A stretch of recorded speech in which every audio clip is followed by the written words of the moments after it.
Hi, Mark. This is Saurabh from Comix. How are you doing today? I'm doing great. Thanks so much for having me. Cool. Let's get into some of your work. What's coming, and what should people expect of you in next few days? Like I see you have a campaign running right now. Do you want to talk about that a little? Yeah. I started Lesser Known Comics a while ago, and this campaign that's currently going, it's the fifth one. Actually, it might be the sixth one we've run. I've kind of like lost count. Um, but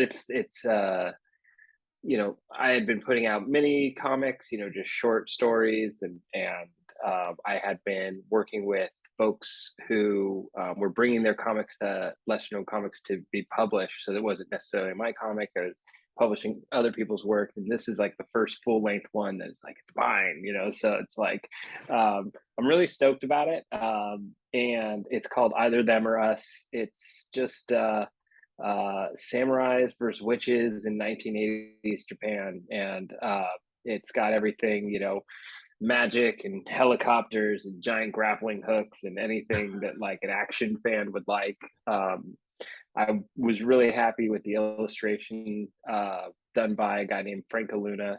He's done a ton of books with me, and it was just cool to finally, hey, this is my first like full one that I can kind of launch and I can carry it around, like at Comic Cons, because there's a lot of great books with lesser known comics that other creators have put out, and Yeah. you know uh, and I just wanted to be able to like finally like, hey, this is the one I did.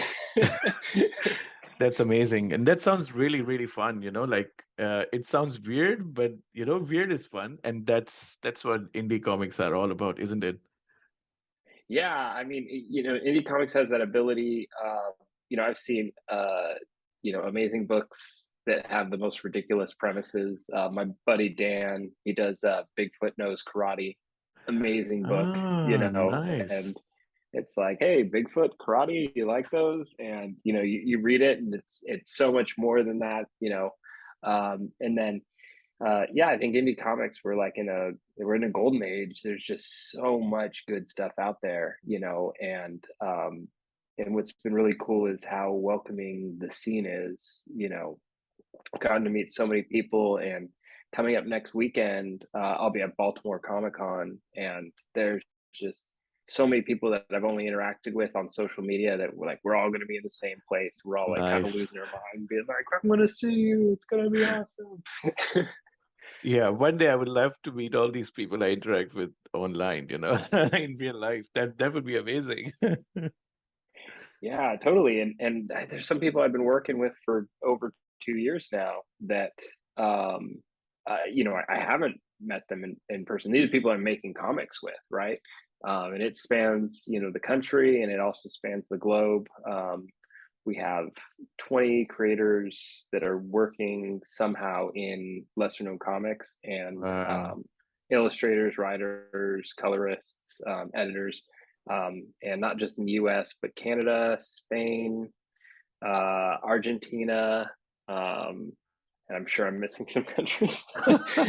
Mexico, there's one in Mexico, Wow. and then yeah, there's some folks that kind of globetrot because one of our guys in California, he was in Italy for a good portion of the time.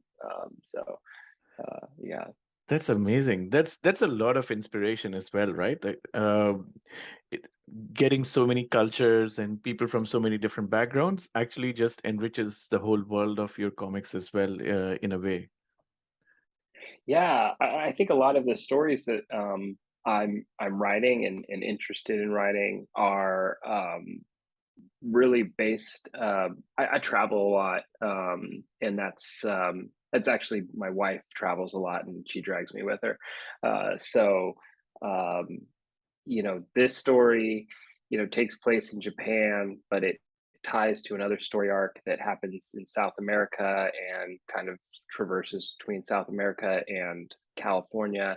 And I've always been so intrigued by the crossing of cultures and things like that. Like Peru, for example, has a huge Japanese influence in everything from they had a Japanese president to like ceviche is like hugely influenced by Japanese, cuisine.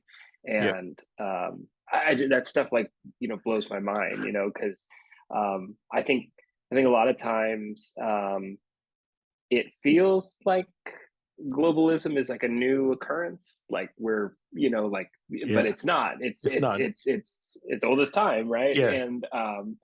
And being able to retell some of those crossings of culture, but like in a fun comic book way, Yeah. is super fun to do, and they get to learn a lot at Yeah. Yeah. the same time. Exactly.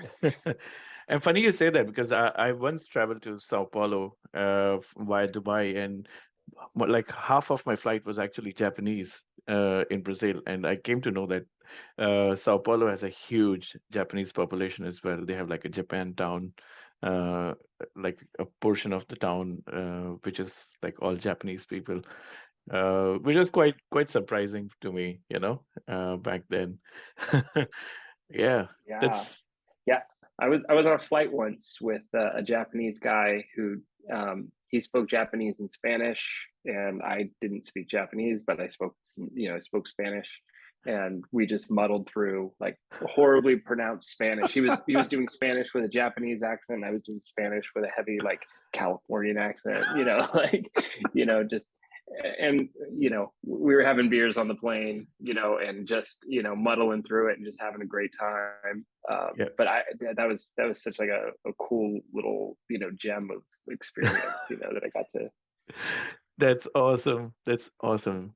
And some of these experiences, they at some point of time they get your influence. You see those influences in your work as well. Yeah. So like, what's your background like? How did you actually get into comics and get into writing comics? Um, so I've always been interested in creative writing. I've played music, and was a songwriter, um, like in my teens through the time I was 20. And then I joined the army for like the longest time. I was in the army for like 17 years. Oh, wow. Um, and so at the tail end of that career, it was kind of like it was at the same time that COVID was happening. So everyone's like stuck at home and they're like, like reevaluating all their life decisions, as they're stuck in quarantine. And I was like, I told my wife, I was like, hey, I think I want to make a comic book. I think I want to do that. And she was like, sure, like whatever you want, And so I started working with some artists to kind of get some concept art together. And I had anticipated I was only going to choose one of these concept artists, and we were going to make a comic book. And that's what my wife signed up for. But I was like working with all these artists, and I just loved them, and I thought they were great. They were great people. I thought their work was so tremendous, and I said, well, okay, well, maybe we'll make 3 comic books, you know. And so we started going that direction, and we're posting the stuff on social media, and people started coming out of the woodwork where they're just like, hey, you're making a comic book, I'm kind of making this comic book, can we work together? And I was young and naive, like young, like 2 years in comic book, making years is like 10 years in real life. It feels, you know but I was like, sure, yeah, yeah, come on. You're like, well, I'll make comic books together.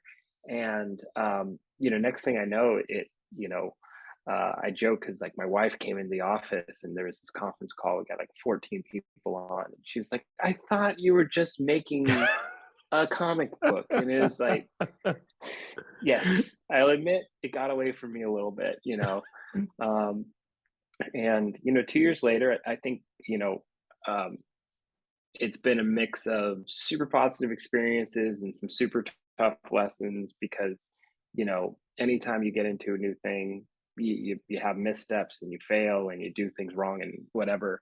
um, and But coming out at this end of this year has just felt really good. Like it is like coming out of like like one of those like sweat huts, or it's like, you know, and, you know, um, and just lucky to be surrounded by a bunch of people that really give me positive energy, that are all working on creative stuff, that have just been, yeah, just a blast to be, just associated with them in any way.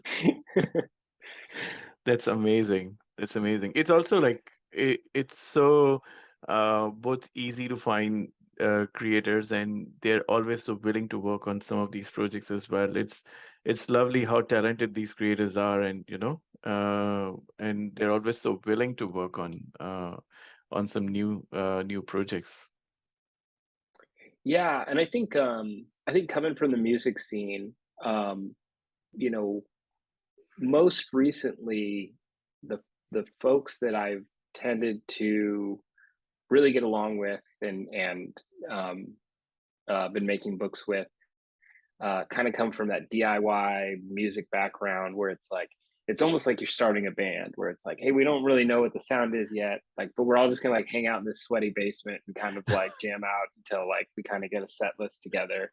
We don't really know where we're going, Yep. and I was talking to somebody the other day where it's like, it's like a good road trip, right? The destination doesn't even really matter. It's like just getting a van full of people that you're like, yeah, these people are a good hang. Like, we'll Nice. get to the destination eventually, but like it's really the car ride, that matters. Absolutely, absolutely. No, I totally agree, and it's amazing uh when you start finding common ground with these people, and when you start really get into the jam of it. That's where all the good stuff happens, right? So yeah. I was going through the Global Comics link you shared, the preview comic. Is it a short or a preview comic? Yeah, it's so when I first started working with all these illustrators, one of the best pieces of advice I got was, start small, right? Like, make a 6-page comic, then an 8-page comic, then a 10, like, work your way up, because um the penciling, inking, coloring, the lettering, that's a whole beast in its own. The editing's a whole beast in its own. The actual designing of a book and then figuring out how to send it to a printer, finding a good printer, who we found the best printer in the world, Comix Wellspring, who's just like, I couldn't say enough nice things about. They're just the most amazing. And then getting that back in the mail and being like, okay, this is the book, and this is how it looks, and this is Yeah. how, like it, the paper. I know so much now about paper than I ever thought I would. Like, I'll feel like a thing. I'll be like, oh, that's 80-pound gloss. Okay, like Yeah. people, like, Yeah. um, and so it also gave me a chance to work with the illustrators, and we could determine, we a good fit working together. You Mm. know, because um, to nobody's fault, right? Because like everyone has different styles, and sometimes people's styles don't mesh, right? Yeah. Um, like, my scripts range from, a Word document to a string of incoherent text messages that I'm sending to an illustrator. So if um, if it's a bad fit, it's fine. It's no Yeah. one's fault, right? It's just like, hey, um, you know, but then you find some folks that you work with where, like, every time the phone rings, you're like stoked, and you're like, you're like telling wife, it's only gonna be 5 minutes, and then, like, 30 minutes later, I'm like still on the phone because, um, so yeah, we have, lesser known comics number 1 through 7. We decided to make these serialized. So we have books like, Either Them or Us, that's on the Kickstarter. We have, Death Wish, that's like, these are books that are, normal and have like a title. But then we have lesser known comics 1 through 7, which are these little short stories that kind of just give a sneak preview into like the lesser known universe that we're building, because all these stories are actually tied together. The characters will appear in the stories. So, um, as books come out, people can, um, read these shorter ones, like the ones on Global Comics, and kind of get a flavor for what's going on. in the universe. And if I do my job right as a writer, they'll all tie together nicely, you know. um, but yeah, so the one I sent you the link to was Lesser Known Comics #3. That's the Mm. first one I did with Franco Luna, who illustrated Either Them or Us. And um, I knew right away, like working with him was a blast, but like the actual artwork on it, Oh, it's you know, gorgeous. Yeah. yeah, you could just, he just has something really special. And um, we have a unique relationship because um, we did that book. We did another book that hasn't been released yet. And then he said sometime around, um, Halloween, he said, "Hey, I'm working on this weird kind of creepy book called Good Night. It's all black and white. Nice. It's like total suspense book." Wow. And he was like, "Hey, I'm working on this weird thing. It's hard to explain, but you trust me." And I was like, "Yeah, I do. Like, I love everything you make." And he made this book. I didn't really have Nice. any editorial review on it, and I loved it. So now, when we worked on Either Them or Us, he he gets so much creative freedom where, I might just tell him on 2 pages, here's what the first panel looks like, and here's what the last panel looks like. Everything in between, that's all you. Like, you can Wow. lay that out. And he, to the point where we have such a good relationship that he actually changed the ending to that book. Um, Nice. so I got the pages back, and he was like, "They're a little different. You're gonna like it." And I was like, okay, and I looked at it, I was like, yeah, this is better than what I had. uh That's and, awesome. and it's just fun to have a relationship with somebody like that you just, I mean, I am I'm just such an admirer of him, like, as a visual storyteller, that, Yeah. like, I know that he wouldn't do anything with my story that, you know, isn't the best he has to offer. And, so if he's changing something, it's because he's stoked about it, and it's probably really good. Yeah, yeah. That's so awesome that you have given so much creative freedom to people you're working with, and like I'm pretty sure they appreciate that a lot. And they like it in the end, it's all about telling great stories. And sometimes when you're visualizing the story, you know something works slightly better than what's been written. So I really love that. Yeah. Yeah, I've really lucked out with you know I didn't expect lesser known comics to take off in the way that it did. And um, I get a lot of positive feedback that really is just a reflection of the folks that I'm working with. I'm almost like, like just tending a garden or something, right? And it's like, I'm just trying to, like, make sure the conditions are right for people to do the things that they are really good at doing. Yeah. And I kind of write my scripts in that way, where it's like Death Wish, which is, it's like a racing book. Like, I don't need to really tell Yeah. the illustrator like what a race scene looks like, and then the car smashes to the other one, and the other one flips over. Like, he doesn't need, like, you Yeah. know, I would feel awkward writing that anyway. Like, it rolls 3 times. No, the artists are smart enough to know what creates an impact and what doesn't, right? So they know how many times a car will flip to make an impact enough on the reader.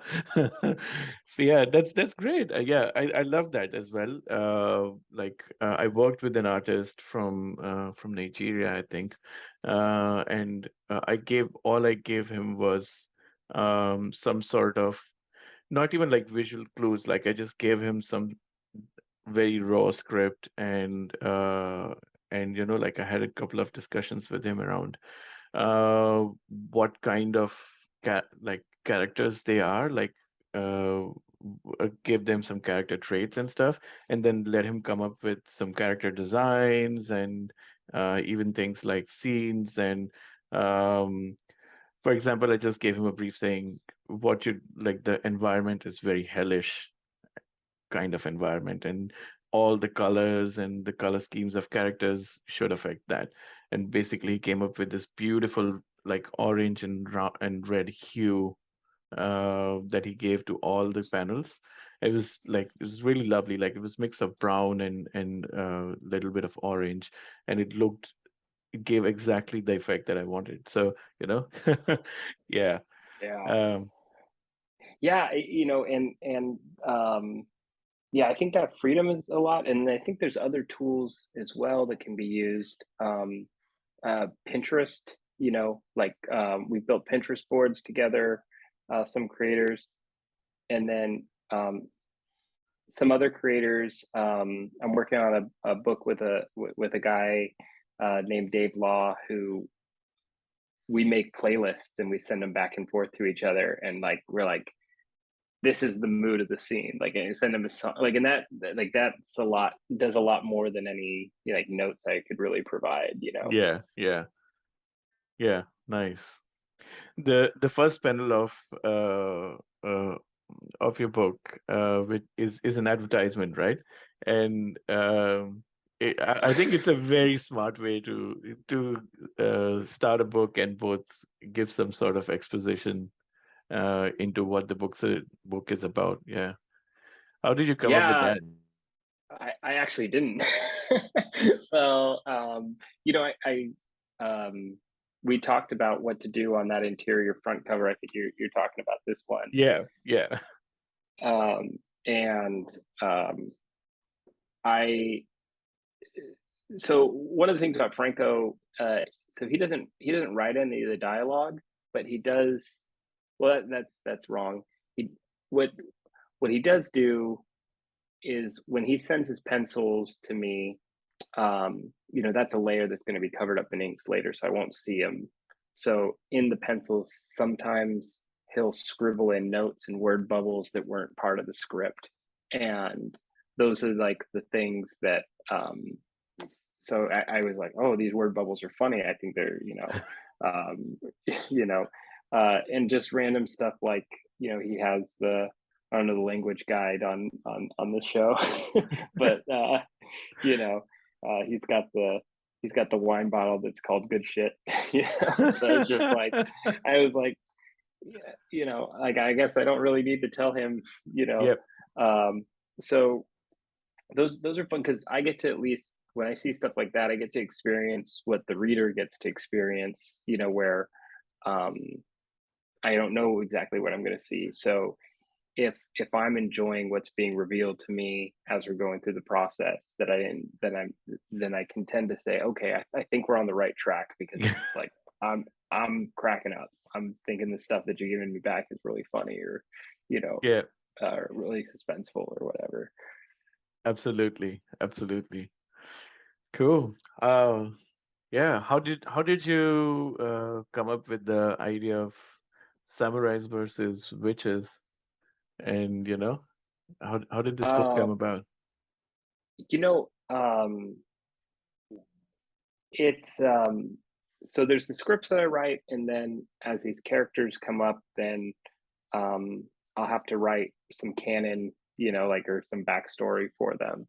And in Lesser Known Comics 3, all we know is that there's these.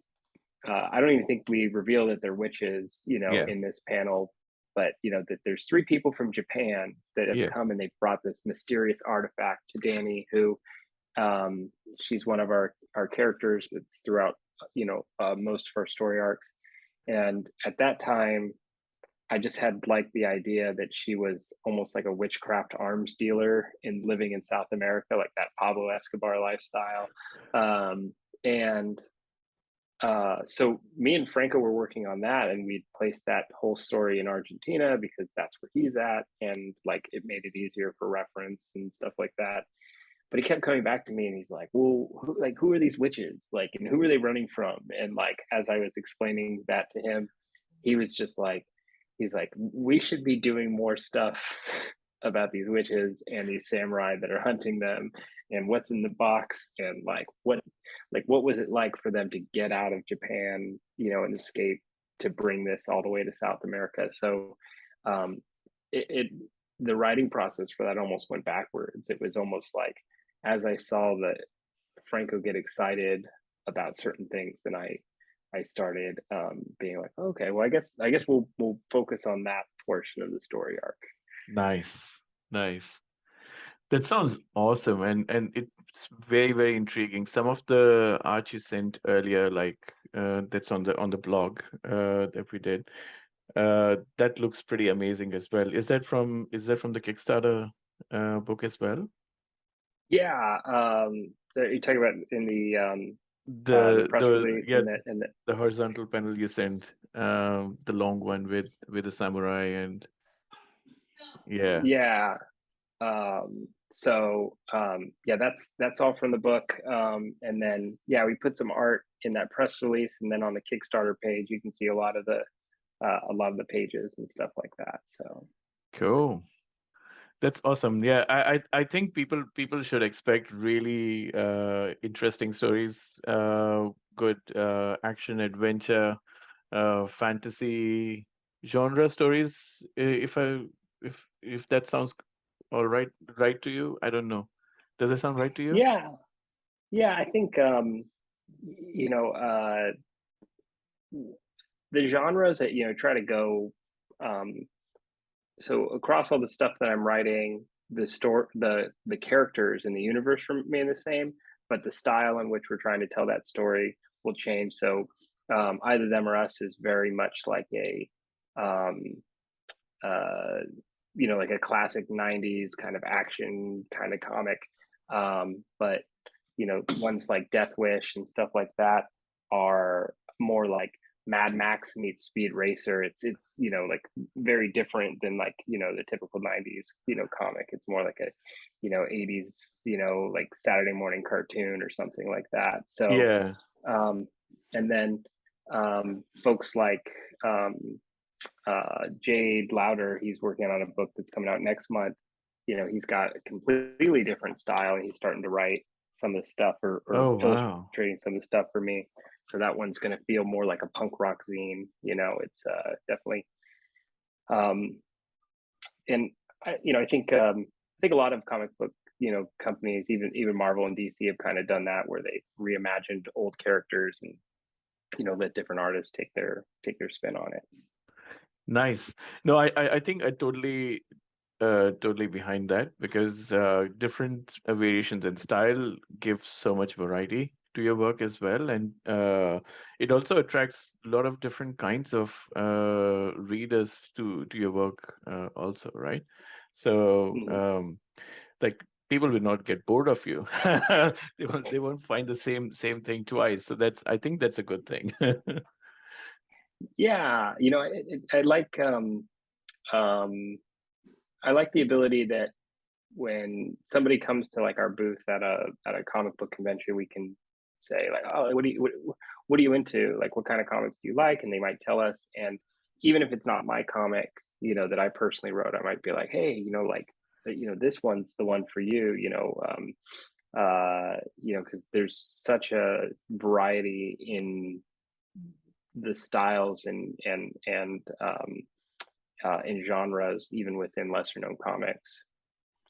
Yeah, yeah, exactly. And style is also a choice based on the story, right? So the style should suit the story, and vice versa. So I think it's about what kind of story you're telling, and then and that what style suits that story the best.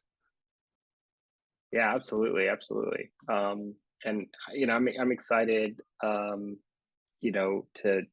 I've had illustrators basically giving their spin on stuff that I'm writing, but now more recently, even some other comic book writers are coming in and said, oh, can I take issue number 3 on this 4-issue story arc? So I might be only on issue 1 or 2, and you know, and uh, just seeing just seeing how somebody else sees your story through their eyes, you're like, oh wow, like God, that that's really cool. Like Yeah, I would have never took my characters there in a million years, but I like it. Let's do it.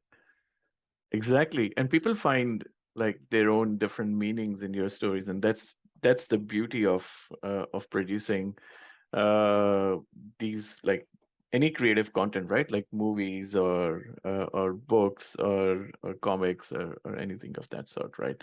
People relate to those stories, and they find their own meaning out of it, right? Yeah, for sure. Yeah, that's the most satisfying bit as well. Yeah, and it's cool, especially I mean, even if it's just a variant cover, like when there's somebody that I really admire and like that they've taken the time. So on their Kickstarter, the variant cover that we feature there is by a guy by the name of Reese Jenkins. Totally different art style. It's like that urban manga, like kind of like Boondocks ish. It's way different than Franco's. Yeah, And he just hit me up one day and he was like, "Hey, look what I made," and I was like, "This is so rad, man! Like, can we nice. make this like a variant cover for the comic?" He's like, "Hell yeah!" And like, we ended up, meeting up and hanging out. Really cool guy, and it's just flattering, right? That someone's like thinks something you made is good enough to like spend their time. Like, I don't know how many hours he spent on that. It's a super hyper detailed Yep. piece of art. And I was just like, man, you spent that much time on something I made? Like, okay, like, dude, like that makes me feel awesome. That's Best compliment you awesome. can get. Yeah, yeah, absolutely. What any unique awards or any unique rewards you're offering to people on your Kickstarter campaign?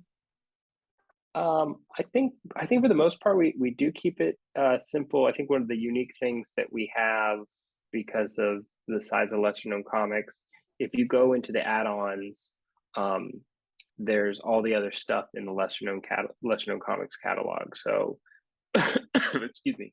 It's all right. The um, so yeah, I think there's 14 maybe books, that you can add on to. I mean, there are tiers where you can just get the whole thing, like the entire Lesser Known Comics catalog, or just the entire collection of like comics that happen within the lesser known universe, because the creator owned stuff we get doesn't necessarily fall into the canon that I'm doing. But so that's unique. And then for this one, because Reese is such an amazing artist, the one who did the variant cover, um, we said, oh, he'll do like a custom like sketch cover, where Nice. we print the comic, but it's in white, and he'll make you like a one of a kind, like version of a cover that's just for you. And yeah, I'm just stoked for that because like I wanted that for myself, so I was like, yeah, I'll Yeah. just make it a tier that other Yeah. people might want to get too. That's amazing. That's really good. That's awesome. Yeah. I'm really stoked, dude. The guy's up in New York and I'm in Washington D.C. area, so um, that was one of those ones where we got to hang out recently, and I was just like, I think we're gonna get along really good because Yeah. I think he's tremendously talented. But other than that, he's also just like a really just fantastic human being to hang around with. So Yeah. yeah, give me more excuses for us to cross paths. That's so good. Really, really like that. Um, we're coming to time, but yeah, it's been great having you. I sure will fund your Kickstarter, and I Oh, really thank you so much. yeah, I would highly recommend all the viewers of the video to actually do that as well. Thank you. Thanks a lot for coming on the show. Yeah, absolutely, anytime. And I can't tell you how much I appreciate, and it's been a pleasure getting to chat with you. Awesome.